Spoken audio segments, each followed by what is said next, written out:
There's quite a few things you have to worry about when doing a PowerPoint presentation. This presentation, I personally did not do this. I found this on the internet, but it's kind of an over-the-top PowerPoint about what not to do, and they call it quite possibly the world's worst PowerPoint presentation ever.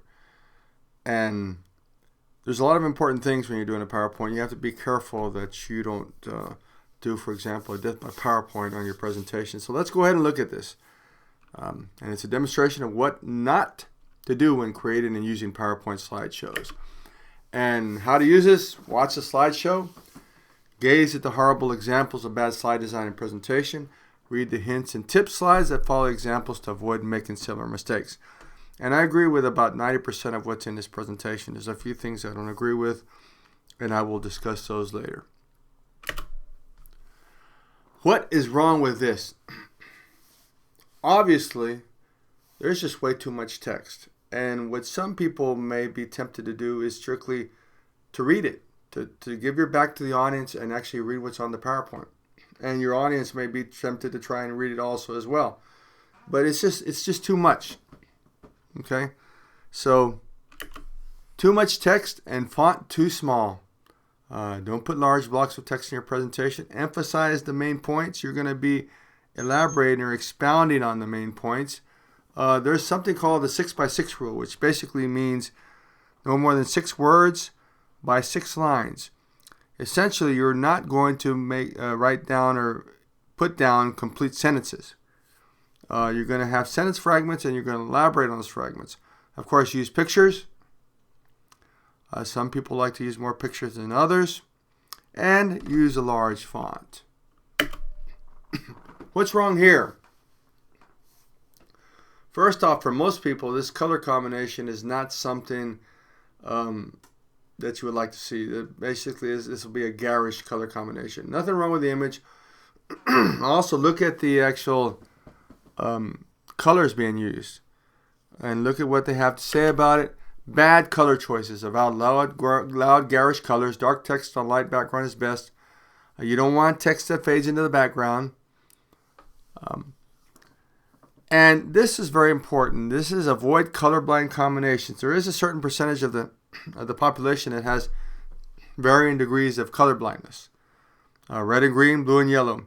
In fact, to give an example of this, some years ago, the NFL started allowing teams to use what they called rush uniforms, which were basically single color, neon color type uniforms.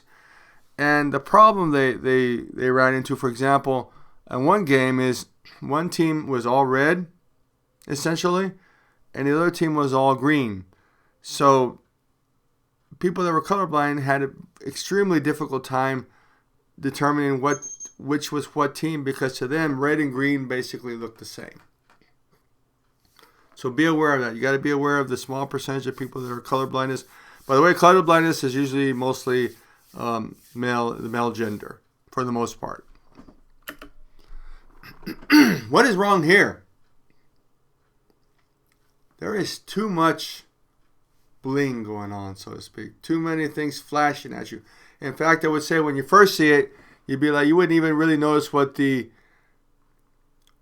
was actually about. That it's actually about selling suits, about buying a new suit. Personally, the eyeballs are what attract me. I know when I've had class, half the class, the eyeballs are what attracts them. Half the class, the sparklies are what attract them. So it's just distracting from your presentation. And one of the things they mention here, overwhelming pictures. Use pictures, but don't let them use you. And you want to keep your slides simple. Too much diverts audience away from the content and away from you. You're supposed to be the show, not the PowerPoint. The PowerPoint is just supposed to be an aid. Too many pictures also make saving a presentation difficult. That's no longer an issue in today's world. And 1 or 2 pictures per slide is probably enough. I personally sometimes won't even use an image on every slide. What is the point of this? I know when I teach class, I tell my students, if you do something like this, you will not get a passing grade. This serves absolutely no point, If you have a kiosk in a mall, perhaps that might be different. But if you're giving a presentation, this serves absolutely no purpose at all. Yes, you know how to do a PowerPoint, but do you really think your audience cares that you know how to do a PowerPoint? They're interested in the information, not in all the things flying around. So this is just bad. Just don't do this. I would recommend that you do not do this. Here it keeps going and going and going. Don't do this, okay? Too much slide animation. And notice they're using slide animation here. Keep your slides simple.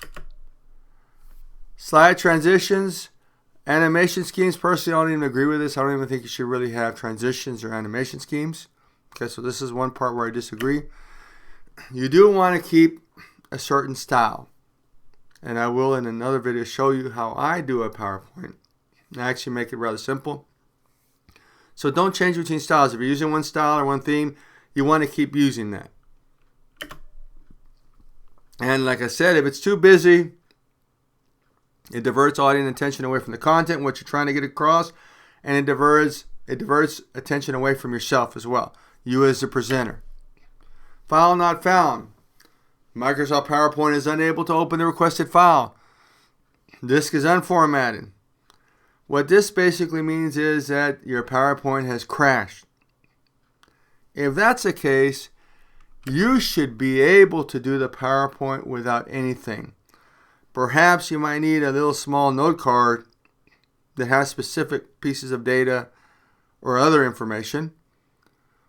But remember, if it can go wrong, if things can go wrong, sometimes they do go wrong. And this is known as Murphy's Law.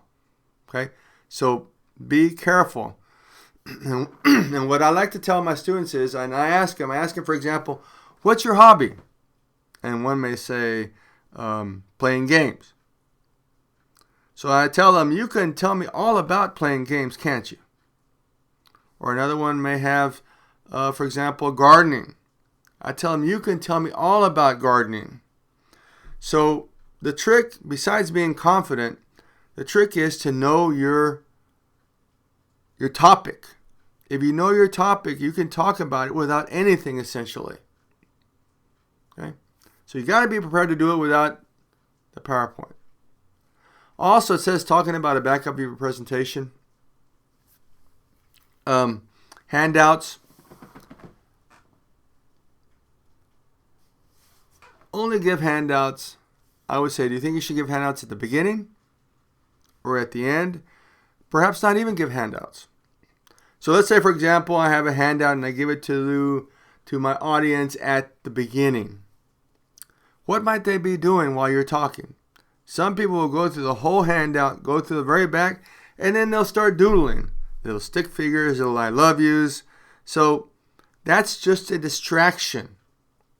If you really must give handouts, you should probably give it to them after your presentation, whether or not you have the PowerPoint on your screen or not. At least that's what I believe. Also, I would say perhaps you shouldn't even give handouts, especially if you do have your PowerPoint available to you.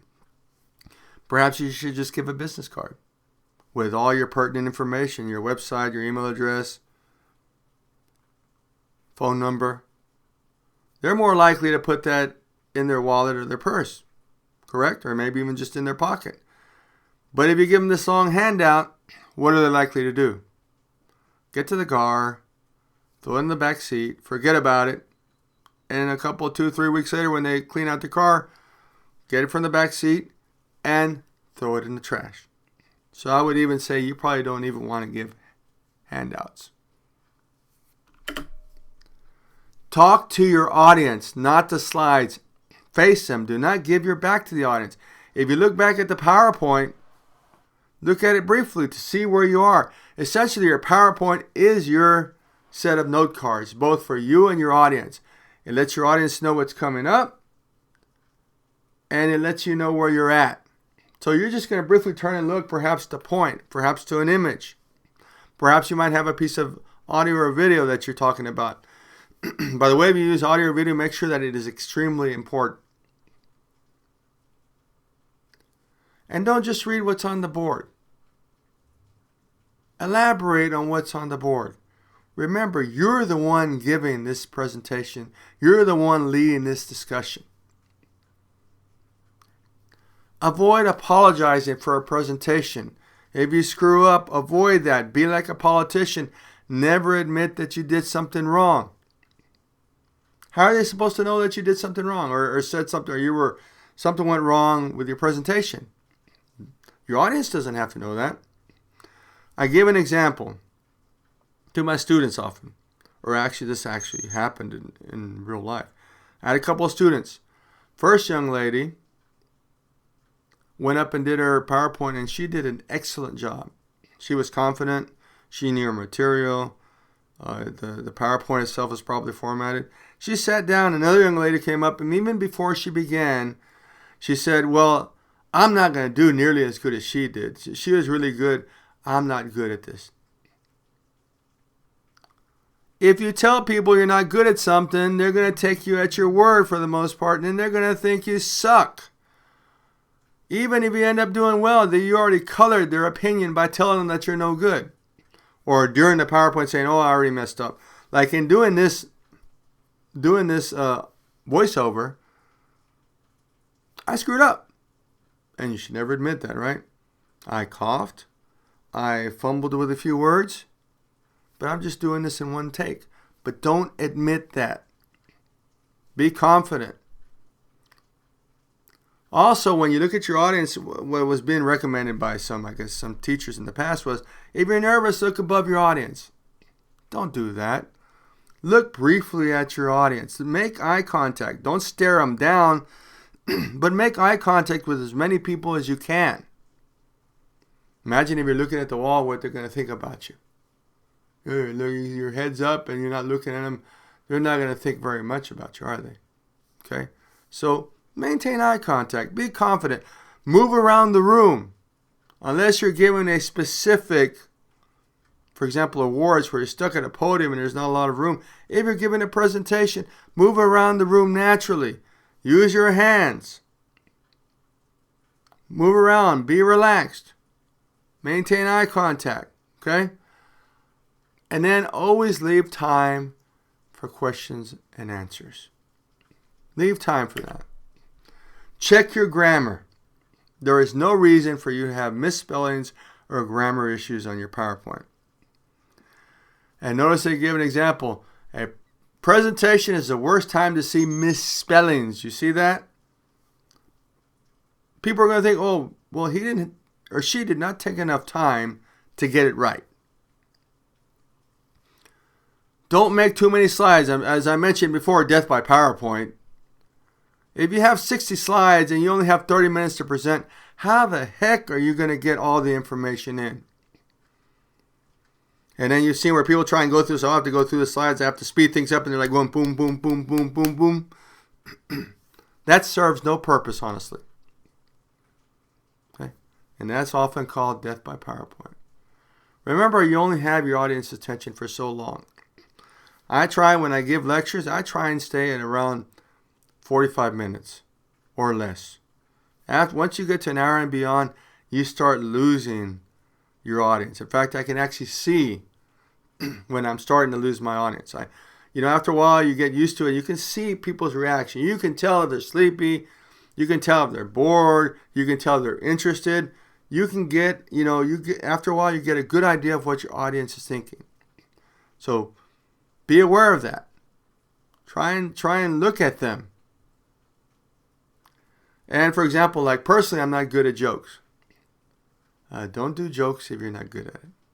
Keep them entertained, but keep them on topic as well, what you're talking about. And remember, keep it simple. PowerPoint is just a tool. You are the show, and PowerPoint just a tool. And that's the end of it.